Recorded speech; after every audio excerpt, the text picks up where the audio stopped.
Hello there, very good evening and welcome to Let's Talk Politics. I'm your host, Eddie Layne, and of course, as we always say, this program is dedicated to highlighting the progress and development taking place under the People's Progressive Party Civic Administration, and at the same time, responding to the lies, misinformation, and others being spread and being peddled by the desperate APNU AFC opposition. I have with me this evening two distinguished gentlemen, the Minister of Labour, the Honourable Joseph Hamilton, and of course, Sanjeev Datadin, my Saturday night resident guest. Gentlemen, it's a pleasure to have you once again to talk about what is happening in our country. Hi, good night, Sanjeev, and good night, viewers. It's a long time Eddie hasn't invited me, so I'm grateful and thankful that an invitation was accorded me this evening. Good evening, Eddie. Good evening, Joe. Good evening to all your viewers and listeners. Always a pleasure to be here, Eddie. Well, Joe, it's always you always bring out your best ammunition at critical times. So see it as see it as another critical time, and see it that you've laid such a foundation as a politician that you've nurtured so many people who can who can assist time and again and leave your occasions for those big occasions. Tonight being one of them. So Very um, okay. don't feel any way not being invited so often. Um, the stalwarts and the veterans, you keep them for special times. So, gentlemen, I want to go into tonight's program, and I want to start by addressing a number of issues. But I don't want to start tonight focusing on the lies and the misinformation that we are growing accustomed to, and that many of us are accustomed to. Joe, you might be very well accustomed to the lies and misinformation coming from the PNC, because that's the nature of the PNC, whether in the 1970s, the 1960s, or in 2021. Division, misinformation, and lies, those are the things that they thrive on. But I want to focus first and foremost on the activities of our government. And well, I can't speak about all the activities because I guess we may need a day or two continuously to sit and talk about all that has been happening under this administration since we took office on August 2nd. But we have been rolling out a number of initiatives. I had a conversation with you prior to the start of this program, Minister Hamilton, and you know, I was saying to you that I'm not hearing from you, I'm not seeing you. And one of the things you said to me that 3 days sometimes per week you're out and about in the interior and other parts of the country. And that is something that is really replicated across our government where our ministers, and I keep saying that no longer you're required to make an appointment to meet with ministers of the government. The ministers of the government are now making appointments to meet with you because they are coming to your community to ensure that they engage with you and to address your issues. We have been we have taken a posture of a very very proactive approach in dealing with issues affecting our country and the people of this country. And we know there are significant issues that we inherited. And 1 year in, Joe, and I'm going to start with you because we're in the month of the first anniversary of the People's Progressive Party Civic Administration under Dr. Muhammad Irfan Ali in office. So I'm going to start with you, reflecting on the year so far.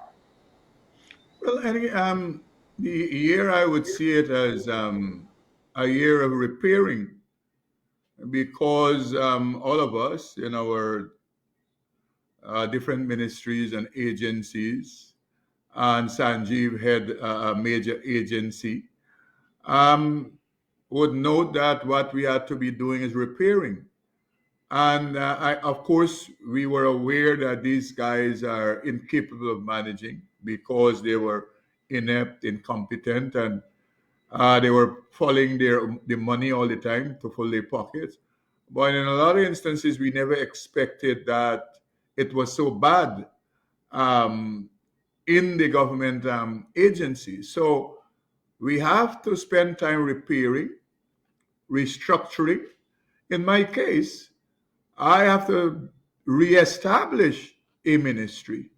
But at the same time, whilst I do that, and build structures that were not there, I can't say to the public, I cannot say to the public that you have to wait for service.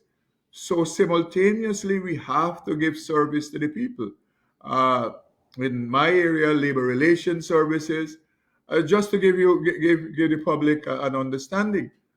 In the first 5 months or thereabout, we were able to recoup $19.2 million for workers that were owed by employers over a period, some going back to 2016, right through the Granger government administration. So it means that at the level of labor relations, many matters they could not um, uh, deal with and have people get results. Many collective labor agreements that were outstanding, we have concluded those just the other day quickly. The one between the PTW and GT&T. And in some instances, I had to intervene personally to have individual conversations with the parties to make the point that the important thing here is the welfare of the workers. Just last week, again, intervention with Demara Timbers and GAU. GAU has been trying the last 3 years to sit down with DTL, and DTL was refusing. They had some nonsensical approach that they will converse with the union via email and letters, and they would sit down with them. And I had to make the point to them that you can't negotiate sending letters; you have to sit down face to face. So very shortly, the CELO will convene a meeting for the two parties to start discussion. So as regards protection of workers, the issue of safety, that's another issue. Silently, under the Granger government last year, I can give you the numbers, uh, 32 persons lost their lives in workplace accidents. Over 300 were injured, some of them maimed, some still incapacitated. Young, strong, vibrant people cannot feed their families. So there was no attempt at all to take care of people in that area. Training of persons in need, uh, depressed communities, young people who are school dropouts, and people who need technical skills. Last year, we had to rush to complete and to do training because they did nothing. Of course, all of us remember they were caught up with just trying to rig an election. So for that whole period, right through August, there was no training out of a bit happening, and we were able to put program together with our short-term budget to train 2,000 persons. This year, we plan to train nearly 3,000, a 50% increase. And the important issue, I was making the point to you earlier, that training opportunities are now going into communities that were never afforded the opportunity. Like in the Pacaraimos, I just come out of Keto, Karasabai, K2, sorry, K2 and Kurukubaru and Parmakotoy. Monday coming, I'll go to Karasabai, and I've appointed officers in these regions that can look after people business. Never as before, you have had labor offices set up in different regions, at least two. And so it was repairing, reestablishing, and at the same time giving service to people, creating conditions for outcomes. And as I have said, tangible things such as recouping for workers in the first 5 months of the PPP civic government, $19.2 million that were owed to them by employers, some going back till to 2016.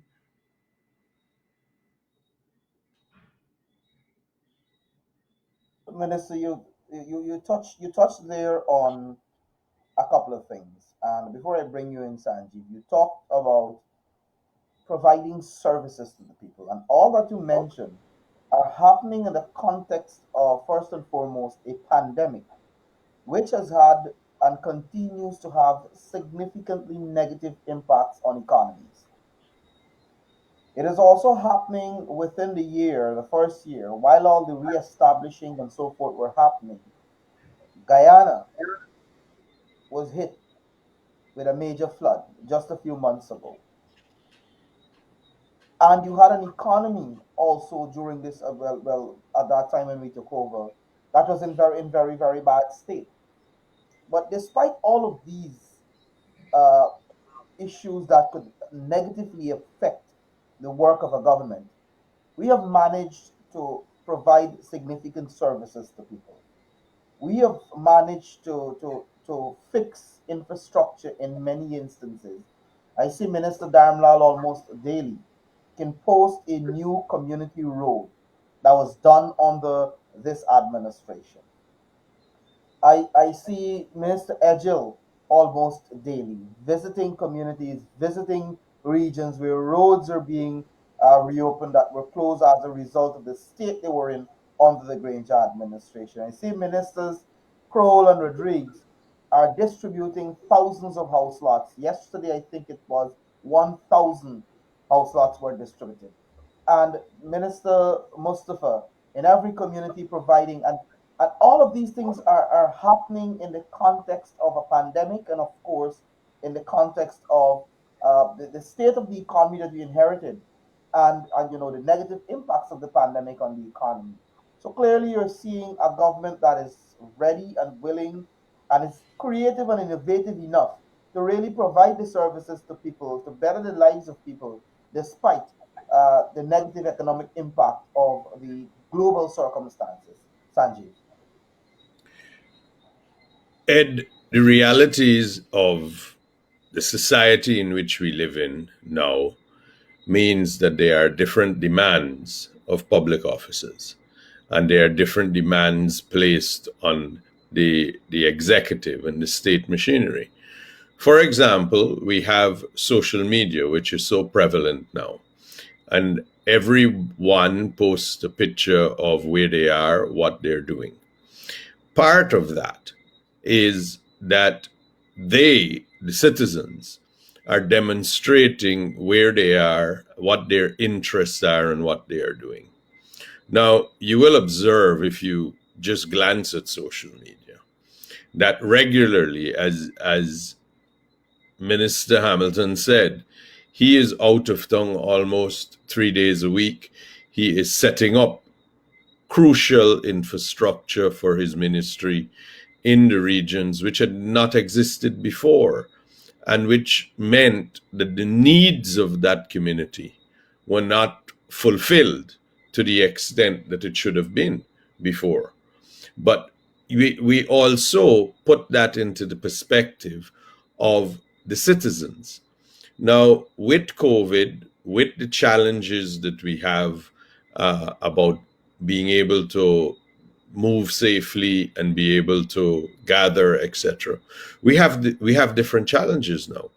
The ministers going to the communities alleviates a lot of that challenge on the part of the citizen, meaning they don't need to take those risks. But it doesn't mean that during COVID, when COVID comes or when the flood came, the needs and the wants and the issues that affect citizens don't evaporate because there's COVID. There's no hiatus on matters. So the fact that the ministers are out in, as we say, out in the fields and in the regions. I saw pictures of Minister Hamilton riding on ATVs and taking On horses. and horses and taking taking risks that me with me being the weight I have might not have been wise. But it reflects, Ed, that there is a different mentality. There is a different, it is not business as usual. There is a different intent of the government. And the government's intent is to get to the people, to provide the services needed to the people, to speak and engage with the people, to find out what are their issues, what are their concerns, their hopes, their dreams, their aspirations, and what are their problems too. And but you see, if it were in the old way of doing business where they would all have to come to town, when you consider the expense involved to the citizen and the difficulty taking finding the time being able to do that, then you realize why a lot of them didn't come, or it was difficult, they couldn't come. Now that ministers are there every week, various ministers from various ministries doing the work of the government, doing the work for the people, it's not business as usual. That much is clear. Has there been progress? Of course, there has been, because now the interaction between the people, the citizens, and the government is real time. Now, when a problem arises, there is a member of the executive there on the ground to address it. In many instances, Minister Hamilton will tell you that it could be addressed almost immediately. In many instances, it could be dealt with and addressed with just some leadership there. And it doesn't have to wait and go through a whole paper trail of issues. It could be addressed. Some things might be a little more complicated, require a little bit more planning, but at least you get movement, you get moving, so that the citizens who are the beneficiaries of this service, they now have a real prospect of getting the service they need, and the issues that they have being addressed. And I think it is important that we realize this is not business as usual. This is very different. This is very innovative, and it is demonstrating to everyone who has any interest in knowing what is going on just how committed the Irfan Ali administration is. And we talking about the services provided, and we talking about, and I hinted earlier about, for example, distribution of house lots. So you had yesterday Ministers Colin Crowell and Susan Rodriguez were at the the Artichon Convention Center, where 1,000 house lots were distributed. This means 1,000 families in Guyana are now proud owner of one of the greatest assets to any family in this country and anywhere probably in the world, owning a plot of land that you can build a house on, that you can call your home, your own, a plot of land that can be used as collateral at the banks to ensure that you're able to get a loan to maybe build your house, or maybe get a loan to maybe start a business, whatever you wish. So 1,000 families are a plot of land richer, if you want, where they now have something that can be used as a security for them to be able to get finance to either build their homes, like I said, or to advance their lives in whichever direction they wish to go. You have also, while that is happening, you have the government responding to those floods just a few months ago, where those who were affected are being assisted financially and otherwise to return to their farms, to return their lives and their livelihoods to some level of normalcy. Today alone, you had 600 farmers in Region 10 who benefited from the financial assistance that the government is rolling out for those who were affected by the floods. 600 farmers in Region 10. You had the East Berbice. You will have the other regions that were affected. You're talking here $75 million was pumped into the economy of Region 10, only dealing with the farmers. And gentlemen, these are the kinds of services, these are the kinds of benefits that any citizen, any in any country, any population will want to see coming their way, where the government is sparing no efforts in ensuring that it focuses on the issues affecting citizens. And the list goes on. We're going to talk a little bit about vaccination in just a bit. We're going to talk about the other financial assistance that are offered to farmers and to citizens across the country. And we're going to talk about again the housing program. The Ministry of Housing has a major program in Region 10 where 175 persons, I think that's what the number has gone up to now, 175 persons from Linden, 175 persons from Linden are employed on a housing project where the materials, all the inputs for those housing units are sourced, are purchased from businesses in Linden, putting about $150 million back into the economy in Region 10, particularly Linden.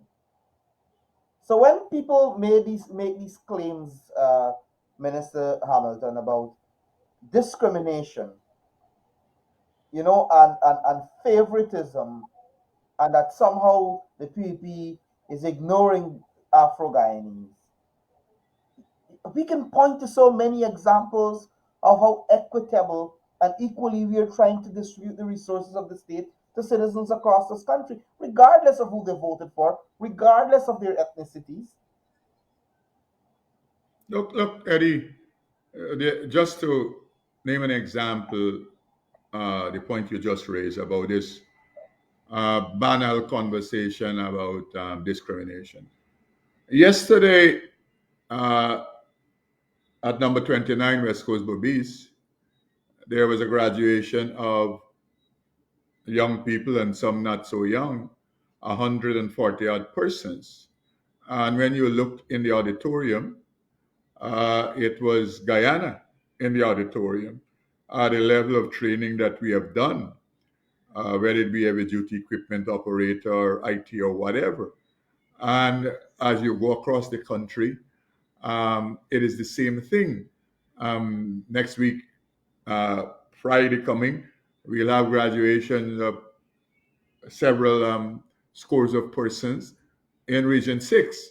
And then the following week, we'll have graduation in Region 2. So for those who spew their bile, let them take a look at the audience that is gathered of the people who are graduating and who are getting a second chance at life to develop their lives. And you raised, Eddie, the issue about the farmers and their and support. But the government has not concluded the matter to address farmers' issue in the short term.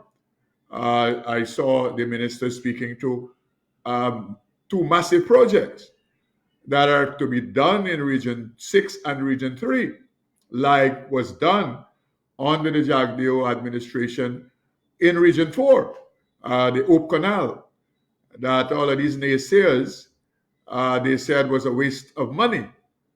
But with the flood that uh, contributed negatively to people's destroying people's welfare, you would note that Region 4, the Lower East Coast, and Georgetown was spared.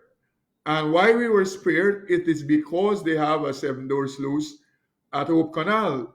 The government is now considering uh, such a canal in Region 3 and in Region 6 to help alleviate the problem of heavy rainfall. So it is not just the short term support, medium term action and long term action is planned to deal specifically with the farmers' issue so that whenever, again, if we are faced with such magnitude of rainfall, we will not suffer the same consequences.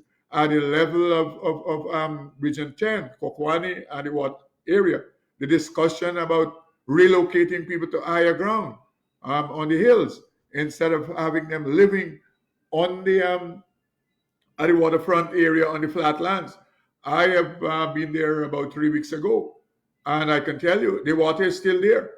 Houses are still actually covered. So That cannot continue. And so we would have to think about how we get these people via the Ministry of Housing, lands, availability of lands to relocate, and the CDC working in conjunction. So the point is that wherever people have issues, we are there to serve, and that is the fundamental thing here for us. We don't pay attention too much, other than when these people get more outlandish and crazy, we answer them. But we don't allow their stupidity um, to deter us from going out there and giving services. And I would dare say, we pay no attention to grit shirt people wear. I did gold program on the East Coast. I did cash grant program on the East Coast. I did uniform program on the East Coast. And all the villages you could think about, whether it's predominant one ethnic group or a mixture, we went into those villages and delivered the same services. Same thing if you look at what is happening with the farming, the farmers, the distribution of support.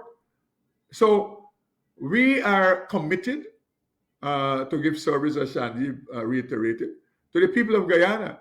And we pay no attention to circumstances and political affiliation, because we took an oath, all of us, to serve the people of Guyana. And that is what we intend to do. That is what from day one was said to us by the president, by the vice president, and the prime minister when we were considered for different positions to serve within the government. And we don't take it lightly. I've had enough relating with my colleagues in the cabinet, and Sanjeev would know. Even we go back to before then. A question was asked, just for the public um, information. The new president of one of the big institutions that was down here, he said he noted the warmth and cordiality between the cabinet members, the brotherly and sisterliness. And he has enough experience. He has never seen that around in other countries he have had the opportunity to work in. And I explained it to him that this brotherhood was built primarily after the no confidence motion, where we saw the danger of taking our society and our country back to a place that none of us wanted this place to go. I'm old enough to know where we were. And for those who are young, compliments to them that people like Sanjeev and Sonia and all of those lawyers say said so. They gave up their practice. Young doctors, young engineers, young lawyers, they lay aside their profession for that period, and they were in court, not making money, defending the Constitution and defending the democracy. And then we had to deal with the outcome of the elections. And so that relationship, I mean, before 2018, I just know the name Sanjeev, and I might have seen him once in a while. But today, we have gone beyond that. We are brothers in arms, because we have to fight so many battles together. Eddie, you would know. I know you as a young journalist. But we had to be on the television every night and every day, defending democracy and trying to keep faith, and giving people strength and support in Guyana and out of Guyana. All the programs we were doing, we were not just speaking to Guyanese in Guyana. We were speaking to the diaspora. I got hundreds of people who have never seen me, but then, and I'm sure all of y'all people would have messaged you and WhatsApp you, and so they have never seen you, but they see you as a brother, because of what they saw us doing to preserve the life and sanity of this country. And so I explained that to the senior functionary that this is not lukewarm. This is not, we're just passing friends or colleagues. This is a commitment uh, to Guyana and the development of Guyana. At the table at the night, uh, Minister Susan Rodriguez, she was there, and I said, I didn't know her before, Eddie, the opposition leader office. And you would know many of the things. That is where the battle, the strategies for battle were developed daily. And all of us really aside employment and all the kind of thing, and we were there. So going forward, it is the same commitment, the same brotherly and sisterliness, and we support each other. We give all the necessary guidance that we can give. For us who are old like me, you know, many of the young ministers and young comrades who have major position, they call me Uncle Joe, and they don't say that, just in passing. They're serious about it because they have had to look to me many times for specific political guidance because of my experience.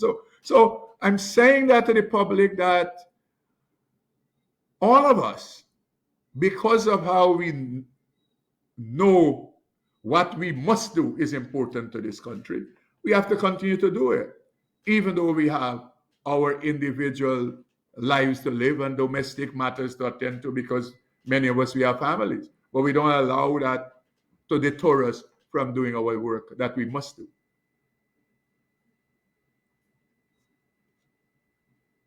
Um, Interestingly, and you're right. You're right. Like every other Guyanese citizen who have other issues outside of their public life or their job or so, every single minister, every single member of the government would have those personal, domestic, family issues to address. Not necessarily, when I say issue, not necessarily um, to calm a Negative. fight or to end an argument, but really to Responsibilities. take care of your families. Yeah. But regardless of what the situation is for many people, you have a government, you have a cabinet, and you have officials and heads of agencies who are casting those aside and who are giving the service to the people priority many times over their personal lives. Because sometimes I ask myself the question, you know, and I'm one of the persons who will say Uncle Joe, and you know that, right? Uh, Many of the times when I look at what he's doing, this is a man at his age who is determined not to sit in an office and remain there and ask the people to come and meet him, but to travel and to go the length and breadth of Guyana to provide service to people. And you know why this is important to the people of this country, Sanjeev and Minister? Is because, including the young people who were first time voters maybe in 2011 and 2015 and in 2021, is that they saw for 5 years. Well, I don't know if I'm using the word saw in a good context because they haven't seen the ministers in 5 years. But they saw how that government operated, where the ministers, I understand, changed their numbers when they got into office under the Granger administration. And you had to go through all sorts of bureaucracy to get to them. You got to pass through 6 or 7 secretaries and assistants and personal assistants before you get to a minister to even know if he's going to see you. And when you contrast that with what we are doing, our ministers and our officials, is that anywhere, anytime, you can have access to the ministers. And sometimes because of my involvement, people would call me any hour, any day to ask for advice, to ask how they should go about doing this, how could they access these services, and not a single occasion. Not a single occasion where I said to someone, I can't help you. The most I will say is, I don't have that information, but I'll get it for you and I'll call you back. And I make it my duty. And I know this is happening with many ministers, and it is happening probably at the highest level of this government, where people are receiving calls from ministers and other officials of the government responding to their queries and responding to their concerns. And that is a government that is in service of the people. And I'll bring you in here, Sanjeev. Well, Ed, you see, there are a couple things that has been happening, and we see all the time this issue of race, and we see all the time this trying to steep people's mind into that. But I mean, if we go back to what Minister Hamilton was saying, when people were fighting, and when people were fighting after the election and were fighting to preserve democracy, there wasn't one race doing it. Know that well. It was everybody. It was Guyana. It was across the board. It was every color, creed, and race, literally across the board. What there was not a one ethnicity in the then government that was fighting. It was the membership of that, the membership, the people in that government who wanted to rig an election, who wanted to literally steal an entire election and to continue governing and to thwart the will of the people. And there were many people. There were many people from all walks of life, from every ethnicity, who thought that's wrong and we must stand up to it. And they all did. We all did. We stood up and made sure that Guyana did not go down a slippery slope to oblivion. But you see, even since then, we keep getting, every time the opposition runs out of something to say, or they have nothing good to say, they lean on this race card and they are feeding it and trying to persuade people. But if you don't know that this Irfan Ali led administration has no preference of race and no preference of creed and color, if you don't know that by now, you don't want to know. If you don't know by now that every citizen of Guyana, the intention and the clear evidence is that the Irfan Ali-led administration is serving the entire nation, whatever your color, creed, and race, you don't want to know. And if you want to believe what people are saying about race, then you are literally blind. You are crazy. You are not someone who face the realities of what is going on in Guyana. And I hate to say that, and I don't mean any disrespect by saying it, but the truth is the truth. People have to assess for themselves what is happening in Guyana. When you hear of the scholarship programs, when you hear of the Because We Care grants that go to school children, when you hear of the COVID relief, it is not for any particular color, creed, or race. It is for all Guyana. It is to lift as best we can. The government is doing its very best to alleviate the hardships that the citizens face. And they're doing the very best they can at it. Now, we have this gentleman in New York who continues to try to make himself relevant. And I saw recently the most vulgar and abusive thing he wrote about the Prime Minister. And he wants to say that he is somehow representative of the PNC, and the PNC is representative of the people in Guyana. And he says that, and he uses language like that to describe the Prime Minister. The Prime Minister is also a citizen of this country. And the clear telegraphing of what he has is he has only an interest of race. We have very clearly, we have on the record, those will remember that there was a statement by Valda Lawrence that to the effect that she only gives jobs to PNC people because that's all she knows. Now, when she was a minister of government, she said that. and she should have been in the communities and she should have known everyone. But that is what the elements in the opposition, they have nothing to say. How are they going to criticize, and how are they going to attack politically things that are going on? Roads are being built, schools are being built, the infrastructure is being improved generally. There is improvement, there are major projects on the way. There's economic activity again in the country. There is commercial activity substantially more than it was before. There is building everywhere. The people are getting house lots. They have nothing to attack.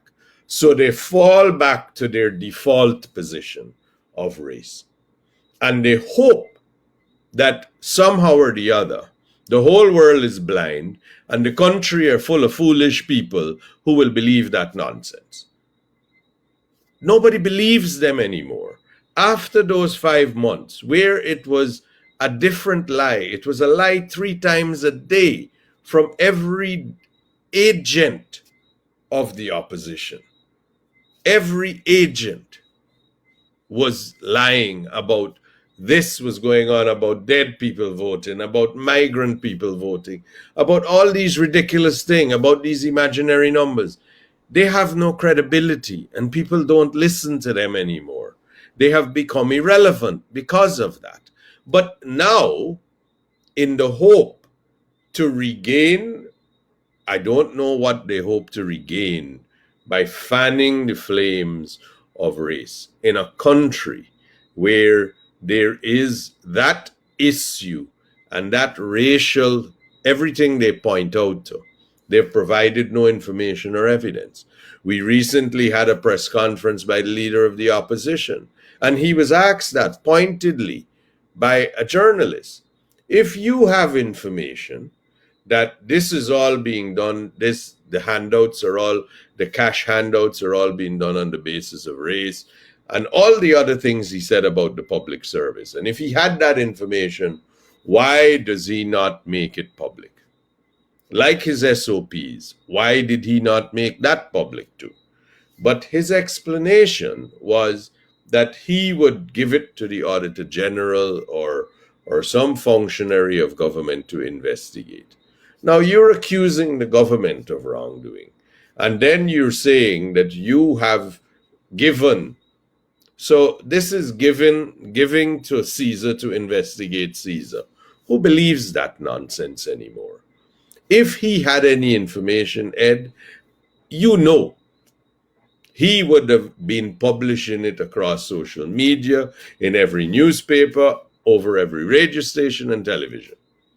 Because when he has anything that he suspects that might get traction, that's his way of doing things. That's how the opposition do that. When they were in government, that's what they used the state media for. And then we would have to debunk it, and then they would run away from it. Like every time they make a claim and we point it out, they run away from it. But again, he's made these bold statements, which are inflammatory and which are quite frankly very dangerous to a nation like Guyana. But he has no proof. You should never be allowed to do that. Political leaders should have more sense of responsibility. And you raise a very interesting and important issue there. You know, with with Harvard, this guy this guy would say things, and when he's He cornered, done. his excuse is, "Oh, I'll give it to the people. I'll give it." So if you know you want to give the information to the government, why did you go to the media? Why did you try to hoodwink the media to say that I have this information? And when you're asked to present the information, so oh, no, I am not going to give you. I'm going to give it to the government. I'm trying to remember there was another issue, Minister Hamilton and Sanjeev, where Hammond made similar claims, and again he was asked by the media to present his information, and again the man said, you know, I'm trying to remember and to recall the issue where he said that, and Oh, he also claimed, I think at the same press conference, that he support the statements of Hakeem Jeffries, this guy who seemed to be in cahoots with Rickford Burke all the time, um, for the removal of the U.S. ambassador. But when he was asked when he's going to make an official request um, to the President Biden government, he said no. Hakeem Jeffries had said enough. This this is the nature of these people. And Joe, you will know more about some of these guys and how they operate. And they go all the time, Sanjeev. They go all the time to that one card. And I keep asking this question. I keep asking this question. You cannot claim the PPP is victimizing and marginalizing and attacking Afro Guyanese without providing evidence. So you're going to use Trevor Ben as your example. You're going to use Mingo, Myers, and Lowenfield as your examples. The three from GCOM, they happen to be Afro Guyanese, but the three persons who committed criminal offenses against the state.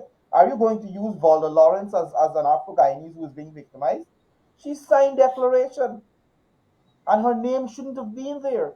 Are you going to use the lady, the one that from Berbice, that was the petroleum advisor, Joe? What do you call her? Joseph. Carol Joseph. Carol Joseph.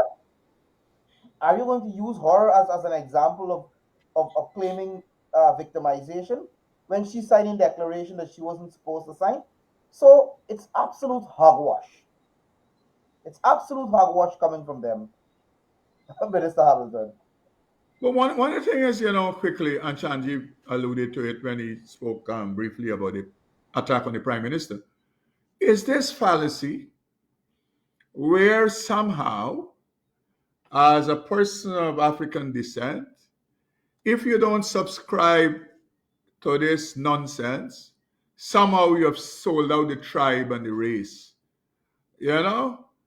It is to say that apparently you didn't go to school, you cannot make judgments, you have no appreciation and understanding about the political life and development of this country, and therefore, whatever these so-called black leaders say and wherever they lead you down, you're supposed to follow it, and they make all kinds of names they come up with. But the point is, for me, I make this point that I am emancipated, and so I can make my judgments, and I don't make my judgment based on color and race and ethnic origin and religion. I make my judgment based on the facts of the matter and what I know about the person or persons. In the case of the People's Progressive Party Civic, I made my judgment some 10 years ago that I would not support Granger, I'll support Donald Ramatar at an elections. And for all who are paying attention and objective thinkers and lookers, they would recognize that that judgment was a very good judgment, because look what Granger turned out to be, the worst of the worst. And look what he has left turned out to be worst of the worst of the worst, like Joe Armand. Nothing. And you know, they on one hand they present themselves as they represent us, people of African origin, but when you look at their performance, they're doing an injustice to people of African descent by their tomfoolery, their nothingness, their no capacity to put on the table anything that is developmental. So everything they do in the political sphere, and those who are not politicians but are bandwagoners, like the David Hineses and them, it is not doing anything to the positive development of the people of African descent. Nothing they do. It is where you look on, and you as a person of African descent, you wonder sometimes what is going on here. How can people, some of them they have degrees and so 2 and 3 and masters and so, and this kind of banal, foolish, childish conversations, you know, Lincoln Lewis's and all of those, and as Henry Jeffrey, and today I saw a post with another guy who's suggesting that what Minister Darmalal giving people 2 weeks to come up, weeks to come off the parapet for us to do the road work at Regina. He calls it apartheid and ethnic cleansing. Eddie, you're a cripple man. You know that predominantly it is Indians who sell at the market. But for a person who don't know this country, they take that as gospel from this guy. And that's why I always attacked him, because he always tried to cloak himself into this non-partisan baloney. But when they speak, you get the gist of who they are, what they are. How these people were given months because we want to do upliftment and developmental work. Now the minister extended for 2 weeks, and this guy says this is apartheid and ethnic cleansing. Who is he cleansing? Predominantly Indian people, the PPP cleansing? But people who don't know Eddie, they would think that this is gospel, that Minister Dharamlal is seeking to displace black people, when that is not so. So it's a blatant lie, a blatant fabrication that is dangerous. And that is why when we come to these programs, we have to attack these people without mercy and debunk this foolishness that they try to stir up and use language like apartheid. Imagine in Guyana, and ethnic cleansing, in Bosnia, those kinds of language, they know better. But it is deliberate to create friction in this country. And as a government, as a people, and I dare say this, to people of African origin, you must not allow these people to do that in your name. They cannot be allowed to get away with that in your name. And Eddie, myself and you, we dealt with this matter right through the period, calling out the likes of Eric Phillips and them, who gone out there in our name. And we make the point they don't represent us. But they continue to do that. They're somehow the saviors, they're Moses of us. They're not. Large majority of people of African origin, they don't represent them, and they don't represent their interests. And we must say that. We must continue to say that. All of us of African origin, these guys don't represent me. People like Eric Phillips and the man Curtin, who talk about ethnic cleansing, they don't represent me. Never will. The David Hines of this world, and the Ogun Say, and the Clive Thomases, and all of them pretentious people who present themselves that they have our interests, that are the Lincoln Lewises of the world.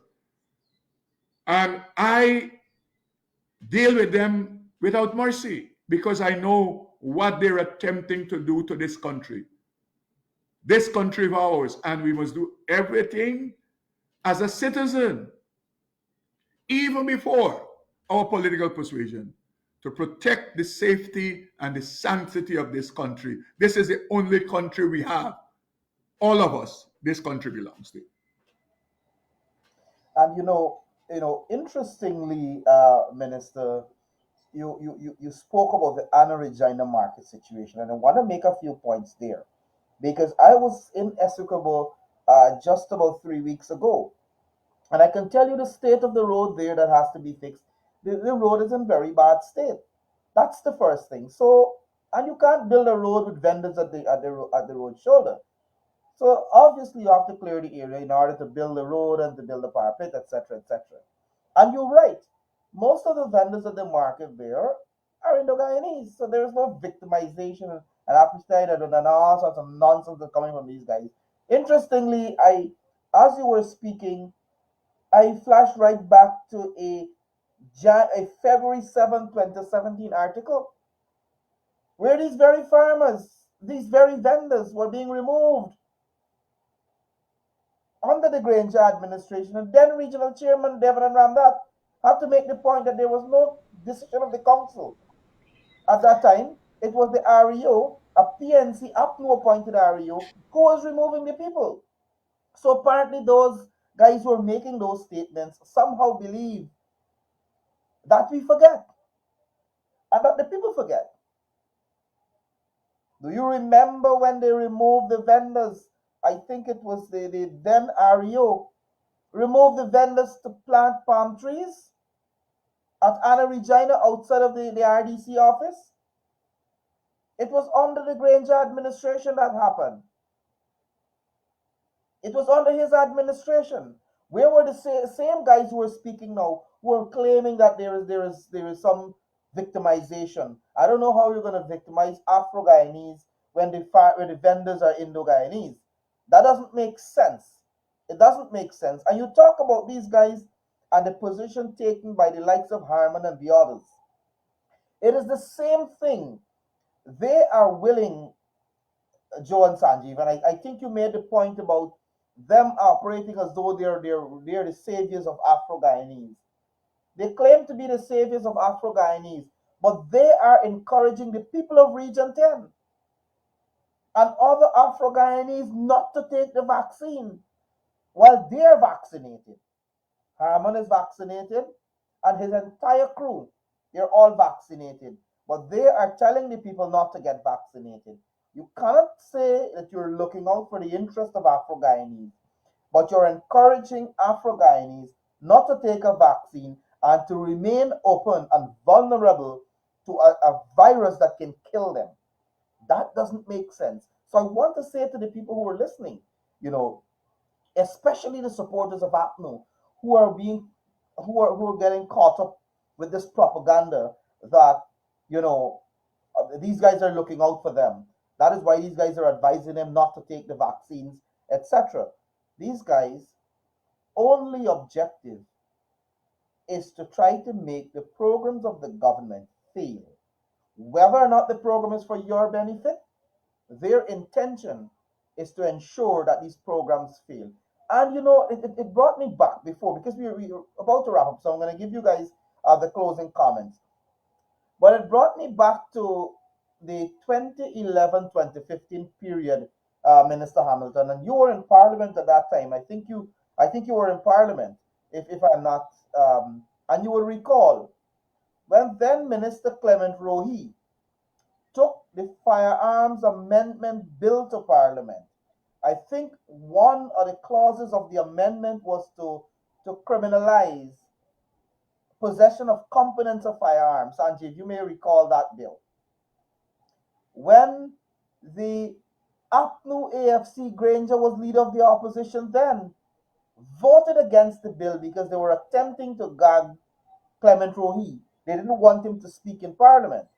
And I interviewed Ramjitan and Granger, and I asked them pointedly, why did you vote against the bill? What are the flaws in the bill? And they both said words to the effect that nothing, we have no issue with the bill. We have an issue with the man who brought the bill. So the issue was with the messenger, and they ignored the message.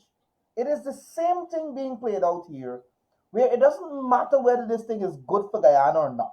It doesn't matter whether it's good for the citizens or whether it's good for Afro Guyanese who they're claiming to be representing. Because it's a PPP program, a PPP is bringing vaccines to ensure that the citizens are protected. Let us encourage people not to take it. That is the disposition of this cabal who seem to be still obsessed with winning elections. And I saw a video of one of their own saying that you're claiming you won elections, but you're sitting in the opposition. You're calling yourself opposition leaders, leader and opposition MPs. You know, so these guys are bad for Guyana, whether in office or out of office. Minister Hamilton, I'll give you a chance to add your closing comments before we go back to Sanjeev to wrap things up. These guys were the worst government in the history of Guyana, and they're turning out to be the worst opposition in the people of Guyana, in Guyana. And I would say to people, continue to pay attention to the government program, continue to be part of whatever service government is bringing to you, because we bring service to the Guyanese people, and we will continue to do that. To people of African descent, I would say to you, must speak up and speak out that these guys are not acting in your name, because what they're doing is not beneficial to you, is of no interest to you. They continually, in government and out of government, they look out for themselves and their families. They don't care about you. They care not. So whether you're Afro-Guyanese, Indo-Guyanese, whichever, Amerindian or whatever, the government supports you, and government program, we ask that you support it, because it is in your own benefit and the benefit of your children, your grandchildren. So that is what I will say in closing. I think we have lost Sanjeev there. So we may have to wrap things up here. Minister Hamilton, it's a pleasure to have you this evening. Join me to have our discussions on Sanjeev as well. Sanjeev, I think, facing some issues there. That is why he may be his internet or something. I see he's frozen on the screen. But I wanna say thank you so much for being part of the program, and to our viewers and listeners, we also want to say thanks for being part of this program. We're gonna be back with you to continue to have these kinds of discussion. Again, Joe, it's a pleasure to have you, man. Okay, Eddie, thank you and have a good night.